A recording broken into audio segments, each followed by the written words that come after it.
Hi friends, రేపు అనగా శనివారం ఏప్రిల్ 26వ తేదీన శని త్రయోదశి ఉదయం పూట మరియు అదేవిధంగా సాయంత్రం పూట మాస శివరాత్రి.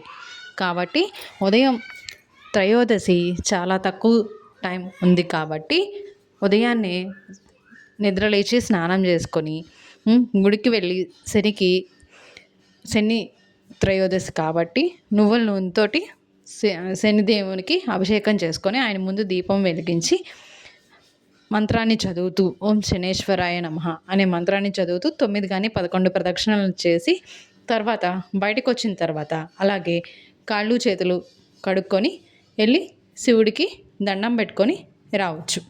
అదేవిధంగా శని త్రయోదశి నాడు నల్లని కాకులకి, నల్లని కుక్కలకి, లేకపోతే నల్లని ఆవులకి, నల్ల చీమలకి ఆహారాన్ని గనక పెట్టినట్లయితే మనకి శనిదేవుని యొక్క అనుగ్రహం కలుగుతుంది. కొంచెమైనా శని దోష నివారణ జరుగుతుంది. అదేవిధంగా సాయంత్రం మాస శివరాత్రి కాబట్టి మాస శివరాత్రి సందర్భంగా 5 నుంచి 6 లోపు మనం ఇంట్లో చేసుకోగలిగితే ఇంట్లో, లేకపోతే దేవాలయంలో మన చేతులతో శివునికి అభిషేకం చేసుకున్నట్లయితే చాలా మంచిది.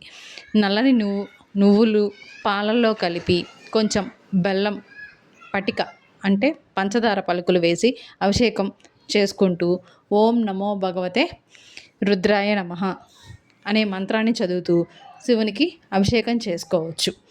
ఈ విధంగా చేయడం వల్ల ఈ విధంగా అభిషేకం చేసుకొని శివుని యొక్క అనుగ్రహాన్ని కూడా పొందవచ్చు. లేకపోతే కొంచెం నల్ల నువ్వుల్ని నీళ్ళలో వేసి కూడా శివునికి అభిషేకం చేయవచ్చు.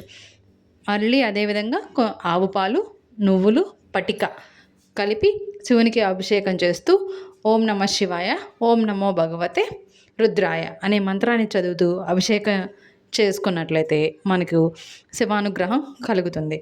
కాబట్టి రేపటి రోజున ఏప్రిల్ 26వ తేదీన మాస శివరాత్రితో కూడిన శని త్రయోదశి.